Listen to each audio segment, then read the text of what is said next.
Sinabi nga ni Senator Jaime Marcos kamakailan lang sa kanyang mga nakaraang interview patungkol kay VP Inday Sara na bugbog sarado raw ito. Totoo rin naman, lalo na tinadtad nga ng mga tambaluslos at pulpolitiko ang bise ng mga issue at tinatakot pa nga ngayon na ipapa-impeach raw ito. Kaso nga lang, tila deadma pa rin nga ang ating presidente na si Bongbong Marcos. Masyadong haraw ata kasing mabait si PBBM o pinapakita lang raw nito na isa siyang weak leader. Hindi nang haraw pang presidente ang mga pinapakitang katangian ni Bongbong Marcos. Well, ito nga ang balitang ating pagkakatutukan. Ngunit bago ang lahat ay siguraduhin mag-subscribe at hit ang notification bell para tuloy-tuloy ang pagtutok mo sa mga bago at nagbabagang balita dito sa Bangol Pinas.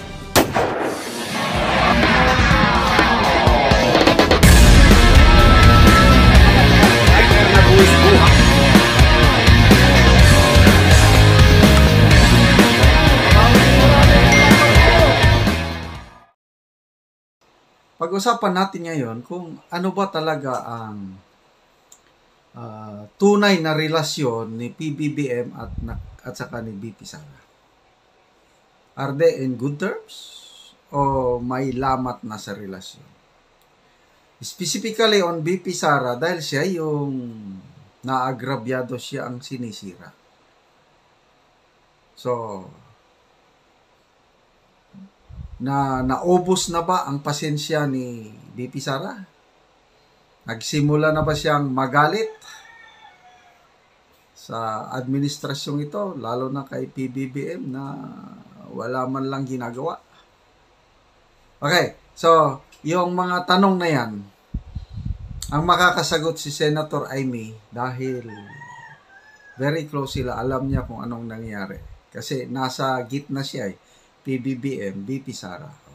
Ang nasa gitna si Senator Jaime. So, may napanood akong interview ng 1PH kay Senator Jaime. Masasagot ang ating mga katanungan. Panoorin natin ito. No, everyone's saying wala ng unit team. It's just been a little over a year since the election. Sorry? Nagkakagulo na raw. Wala na daw unit team. Sa palagay ko, wala namang problema yung kapatid ko at si Vice President. Marami yata sa iba, yung mga umaaligid, nag-aambisyon, manghang magsalita, pumoporma. Kaya galit na galit ako nung araw ng Yolanda. Mahintang ulo ng bakla. Bakit Sabi wala ano po kayo ba? dun? Ba't ganyan? Ha? Wala kayo dun sa Leyte? Hindi, kasi ayoko nung ganun dahil yun nga, dapat igalang yung pagdiriwang at yung paglipas ng libo-libo na waray doon sa Tacloban. Imbes na ganun, naging papogi, tapos sa panayang banatan, nainis naman ako sa ganun. Ayoko naman ng ganun. At sa palagay ko, si Presidente at saka si Vice, okay naman sila. Kaya lang, yung kapatid ko, sobrang bait, hindi nagagalit. Ayun, siguro sinasamantala siya at pinagbibigyan niya lagi. Pero in the meantime, naawa naman ako kay Vice President dahil bugbog sarado na siya. Kung apakasimple naman ng issue kung bakit naman lumaki na lumaki. You explained na sobrang okay naman, walang lamat between the Vice President and the President, your brother. Wala naguguluhan pa. Ako talaga nalulungkot na talaga dyan Nalulungkot na talaga ako na sinisira talaga yung magandang samahan ng unit team. At yun, ang masakit dyan, hindi lang yung pagkakaibigan, yung mahirap dyan, talaga hindi maganda para sa Pilipinas. Kasi mas matibay tayo kapag solid North, solid South, solid Pinas. Di matibay tayo, magandang takbo. Eto pa, hindi nga tayo makaahon-ahon dito sa pandemic, itong pandemonyo na pagkatagal-tagal. Kasi hindi pa kompleto yung trabaho. Marami pa tayong graduate na yung mga trabaho nila, food delivery pa rin, nakakatatong taon na. Tapos ang taas-taas ng presyo ng bigas, talaga naman, yung pagkain, pahirapan. Yung mga mambubukid, I mean, I can go on, no? The problems are there. And itong alitan sa politika, imbes na nagkakaisa, talagang imbes na talagang tutukan mo yung problema, impeachment, confidential funds.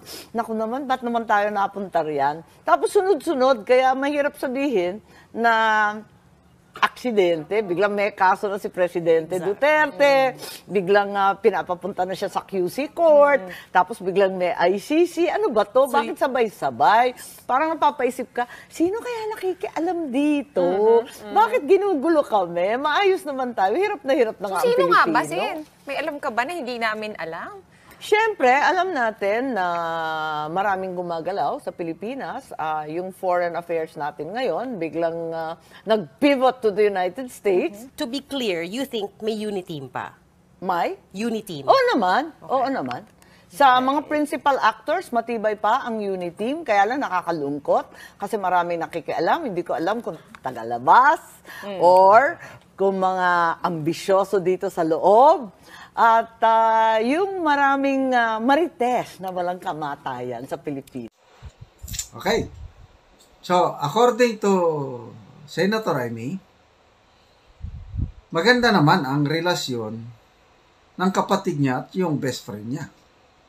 Pero, sabi niya, may mga, ang problema, walang problema, BP Sara and PBBM, yan ang main actor. Ang problema, yung mga umaaligid. Yung mga ambisyoso. Sabi niya, yung mga, ano pa, yung maanghang magsalita, pumoporma. So, galit na galit siya nung Yolanda. Kaya naglabas siya ng official statement noong November 8, yung 10th year anniversary ng Yolanda, na napaka-touching yung mga pahayag niya. Na ang inaano niya doon is yung bakit may mga taong diehard Marcos loyalist. Kagaya ko, kagaya natin. Diehard, talagang very loyal sa, when I say Marcos, yung Marcos Sr. at saka forever First Lady. Yan, Marcos loyalist ako dyan, forever. Yung mag-asawa na yan. But not dito sa Junior. Wala na. Chapuera na yan. So, tanong ni Senator Amy, bakit may mga taong very loyal sa amin? Ang sagot niya is, kasi kami rin, loyal din kami. Loyalista rin kami. Na ang pinupunteriya niya na is, sila, Manang Amy, tatay niya, nanay niya, are loyal friends of the Dutertes. Kaya sa gitna ng bangayan na sa politika, dahil dito, yung sabi niya, mapuporma eh. Hindi lang niya pinangalanan yung mapuporma, yung maanghang magsalita, yung nagsasamantala sa Yolanda anniversary, imbis na igalang ang mga namatay, ginawa nilang papogi, meaning, ang tinutukoy niya sa tingin ko, yung pinsan niya, si Tamba. So, ang problema, in short, sinasabi niya is, yung grupo ni Tamba. Then, maybe, kasama na dyan si First Lady. So, hindi na magandang ginagawa. Tapos, anong reaksyon ni PBBM? Inaawat ba? Hindi. Dahil sa sobrang bait ni PBBM, sinasamantala nila ang pagiging mabait. Yan na yung yun na yung tinatawag ni Tatay Digong weak leader yang BBM ninyo. Now, I agree. Nung una, sabi ko parang sinisira ni Tatay Digong si BBM. Ngayon, talagang weak leader siya. Bakit? Itong kabaitan niya. You are the head of 117 million Filipinos, tapos ang bait mo, hindi ka marunong magalit, ay pagsasamantahan ka talaga. Being a mabait is good, but it should be balanced. Kung bait na lang siya ng bait, ay talagang sasamantalahin. Yon ang nangyayari sa ating bansa ngayon, sa sobrang bait, sobrang weak leader natin, nakaw, palaging, yes ma'am! Yung yagba, yung balls, nahawakan na ang kanyang yagba. Pag pinisel yan, aray, masakit ma'am. Hindi siya marunong, So, ayun, naawa si Senator Amy sa kanyang best friend na si BP Sara. Na kawawa ng sinisira. So, sunod-sunod, confidential funds, ano pa yan, impeachment ngayon, tapos kinasuhan si PRRD, tapos yung balita, papasukin ng ICC. Yan ang hinatupag. Imbes ng atupagin, panawagan ni BP Sara. Kaya bilib ako dito kay BP Sara. Maganda tayo sa taghirap. Ano yung taghirap na sinasabi niya? Taas na presyo ng mga bilihin, yung wala pa rin maraming trabaho, giyera sa Israel-Gaza, napiktado tayo, giyera sa Ukraine-Russia, apiktado tayo. Imbes na yun ang atupagin, iba ang inatupag nitong iba. So, yung question na, may unit team pa ba? Kayo, mga kapatid, may unit team pa ba? Sabi ni Manang Amy, meron pa naman sa mga main actors. Meaning, yung main actors, si PBBM at BP Sara, at least, very cordial, very respectful pa rin sa isa't isa. Kaya lang, ang sumisira na sa unit team, ito na mga alipures. Sino? Ayan na, si Speaker, yung taga-dikta, yung babae sa Malacanang, plus, ang sumisira talaga ang mga makakaliwa, komunista, yung makabayan black. Yan ang sumisira sa unit team dahil gusto nila habang nadidisunite nila ang bansa, mas pabor sa kanila yun.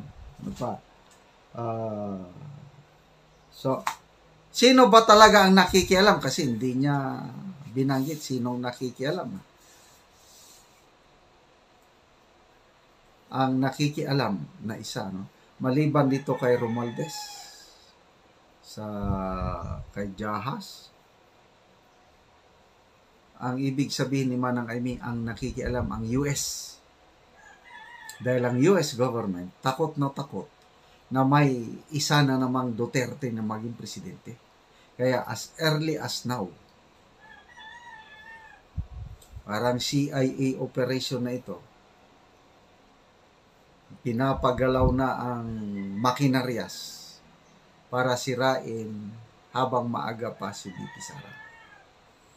So, kaya ba nilang sirain si BP Sara?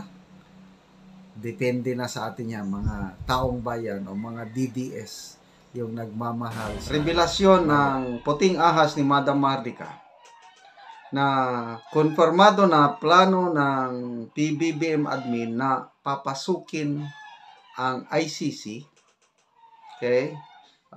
Magtutulungan si De Lima at Secretary Boying Rimulya para maayos na yung proseso at pasok ICC para tuluyan ng sirain Pangulong Duterte at Vice Presidente Duterte.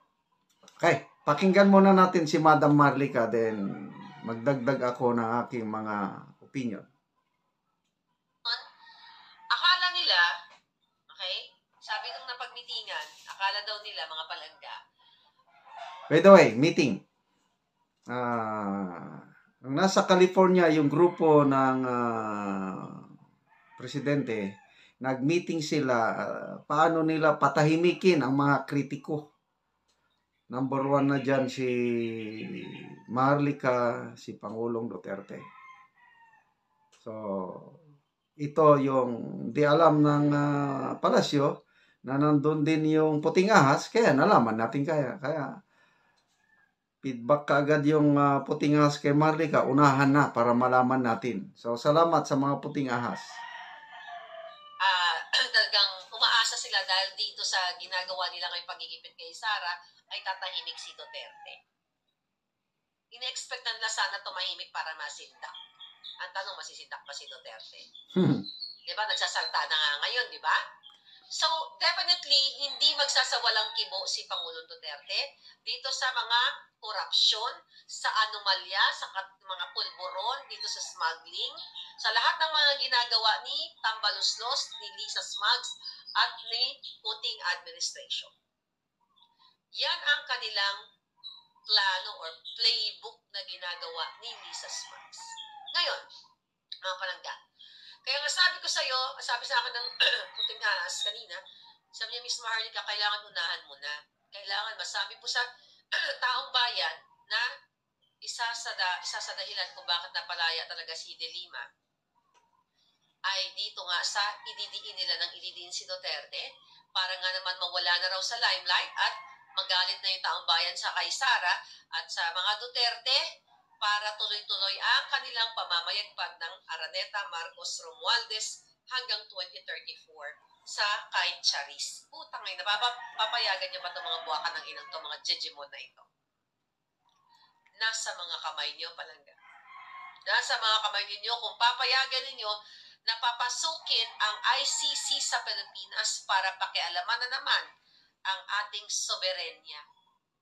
Diba? Samantalang sinabi ni Kuting Chan, dati, inaayunan niya si Pangulong Duterte na dapat hindi tayo. Diba matagal nang gusto pumasok ng ICC sa atin noong panganao ni Pangulong Duterte. Tapos si Kuting talagang nag-agree kay Pangulong Duterte na hindi dapat pinangamasukan ng ICC ang ating soberenya at yung mga kasinungalingan ni Kuting na ang continuity, yung mga magagandang yung mga ginawa ni Duterte, itutuloy niya. Pero hindi, ang itinuloy niya yung gawain ng mga dilawang salot nung nakaraan.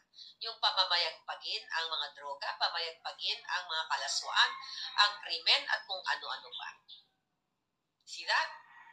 Ngayon, mga kaibigan, ano ang gagawin nila? So, sa pakikipagsabuatan ni Trillanes, na ngayon, di ba sinabi ko sa inyo, I think, nabanggit ko sa vlog ko na bibigyan. Okay. Pinare-empt na natin to. So, basta, very clear yung sinabi ni Madam Maharlika na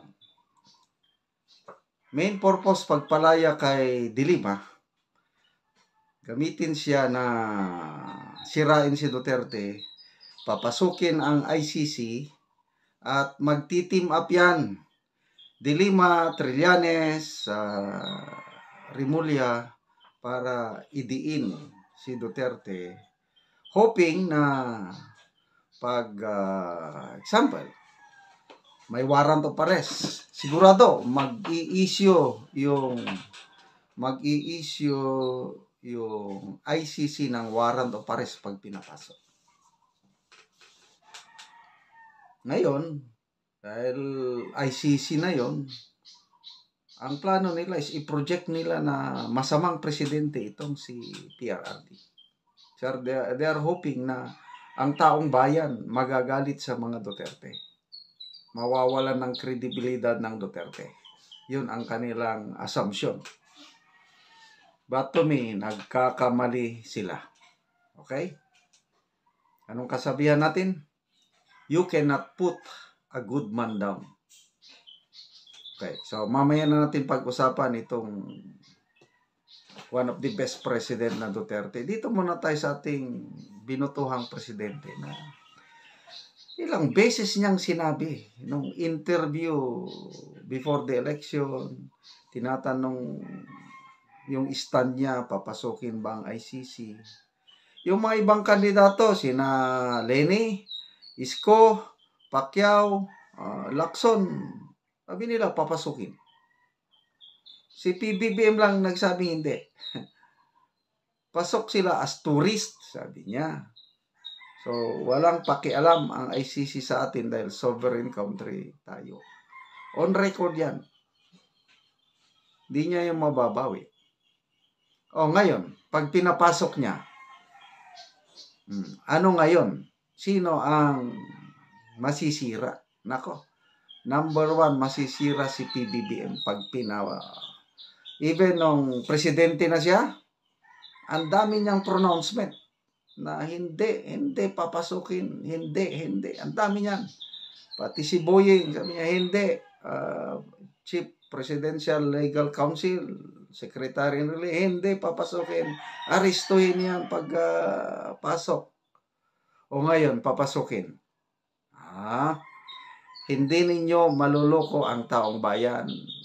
Social media age na ngayon. Maraming vloggers na nagpapakalat ng mga kanya-kanyang opinion.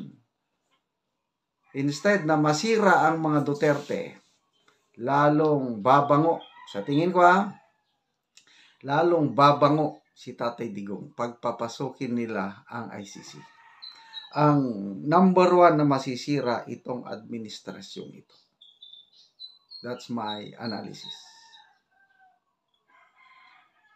So, tingnan natin. Kasi ito, analysis mo lang, plano, papasukin nila. So, pag pinapasok, I'm sure, haharapin niya ni Tatay Digong, yung naniniwala ko kay Tatay Digong na, preso niya ako, sige. Hindi ako takot niyan, preso niya ako. Handa siyang magpapreso. Kasi, sinasabi niya, I'm about to go. 78 na ba siya ngayon? 79. I have lived a full life. Tama nga naman. Bakit pa siya matatakot? Kaya, hindi nila kayang sirain si Duterte, Tatay Digong, through ditong ICC. Kasi alam ng nakakaraming taong bayan yung gaano kalaki yung tulong niya sa Pilipinas, yung kanyang kampanya kontra droga. Nagiging mas safer ang Pilipinas noong panahon niya. Ngayon, bumalik yung dati. So, they cannot put a good man down. Marami pa ring nagmamahal kay Tatay Digong. Marami, yung isa sa latest survey, nangunguna si Tatay Digong sa senatorials. So, anong ibig sabihin nun? Maraming naniniwala pa rin sa kanya. Akala nila kasi, kupas na si Tatay Digong. Wala nang power. Nako, nagkakamali sila. So, bring it on. Papasukin nyo ang ICC at handa ang taong bayan na ipagtanggol si Tatay Digong. Kasama na ako doon. Whatever it takes. Kung kailangan na mag-rally, punta sa Davao para proteksyonan siya, kasama ko dyan. Dahil, ulitin ko, one of the best presidents that we ever had, Marcos Sr., itong Rodrigo Roa Duterte, minamahal sila ng taong bayan. At maganda tayo, mga kapwa ko DDS. Walang iwanan. Dito natin ipakita yung suklian ba ng yung ating utang na loob sa pamumuno ni Tatay Digong presidency niya. Suklian natin itong ngayon na ginigipit sila. Tularin natin si Senator Amy na walang iwanan. May pagtanaw utang na loob. So ako, ang dami kong utang na loob sa President Duterte na ito dahil pinasimento niya yung papunta sa aming farm. Malayo, ang hirap ng daan, siya lang ang nakapasimento. Yun ang actual. Every time magpunta ako sa farm, nakikita ko yung simentado, naaalala ko ang isang Tatay Digong. At marami pa siyang magagandang ginawa sa ating bayan na dapat nating pasalamatan. Ito, dagdag komentaryo ko sa latest vlog ni Maharlika. Yung title niya is ipapatumba ang mga kritiko. So, ang number 1 critic ng palasyo ngayon is si Maharlika. Ano daw siya? Number 1 media assassin. Sakit sa ulo, tinik sa lalamunan. So, paano nila patatahimikin si Maharlika. Yung paninira sa kanya, di nila kayang sirain ang credibility ni Maharlika. Failure. Ano ba yan? Yung mga credit card. Kaso-kaso, wala rin. Yung tanim kaso, yung fake address at yung kinasuhan yung Eden Contreras na ibang tao naman. Wala yun. So, ito, sa latest vlog niya, sumbong ng kanyang puting ahas, nagmeeting ang palasyo sa San Francisco, yung nandoon ang presidente, at pinag-usapan paano patahimikin ang mga kritiko. At ito, si Maharlika ang isang pinagtuunan nila ng pansin. Naghahanap daw sila ng right person. So, they are finding the right person para ikumbinsi si Maharlika at tuluyan na siyang tumahimik. So, dalawa yan eh. Right person na kausapin, offeran ng pera, or right timing, igurgur siya, patumbahin, literal na tumba, at tuluyan na siyang tumahimik. So, alin ang mas madali? Alin ang mas mahirap? Tingin ko, mahirap yung gurgur dahil nasa Amerika eh. Hindi sila basta-basta makano doon. So, itong offer ng money, I don't know. Eh, sabi ni Maharlika is, name your price daw eh. So, in kaso lang na mag-decide si Maharlika na tanggapin yung offer, edi maging bilyonaryo o trilyonaryo siya. Biro nga niya is, example, ang budget is 5.6 trillion pesos. Tatanggapin daw niya kalahati. So, ilan yun? Mga 2.8 trillion tatanggapin daw niya. No, di trilyonarya na siya. Trillionaire.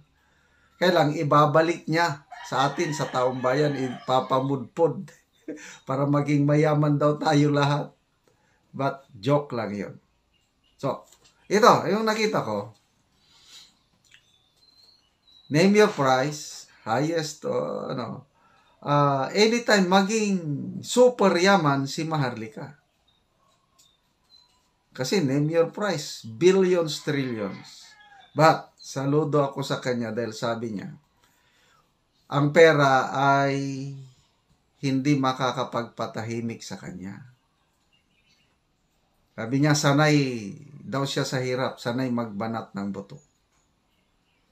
Narinig ko one time sa kanyang vlog is, nagtitinda daw siya ng kakanin. Yan ang kagandahan sa mga tao na nasanay sa hirap. Ako rin, nasanay sa hirap. Ako, kasama ako sa listahan sa patatahimikin. So, dalawa yung papatahimik eh. Yung kaibiganin, dalawang approach pagpapatahimik kaming mga vloggers. Kakaibiganin, o offeran ng posisyon, o offeran ng pera. Kung hindi, tatakutin. Tatlong approach pala. Kaibiganin, offer ng pera o posisyon, tatakutin. Kung hindi pa rin, yun na yung literal na tumba. 3 approaches sa mga vloggers. So, kay Maharlika, isa lang ang sinabi niya na makapagpatahimik sa kanya, yung magre-resign si presidente. Magre-resign ba yan? Hindi. Never na magre-resign yan. Okay? So,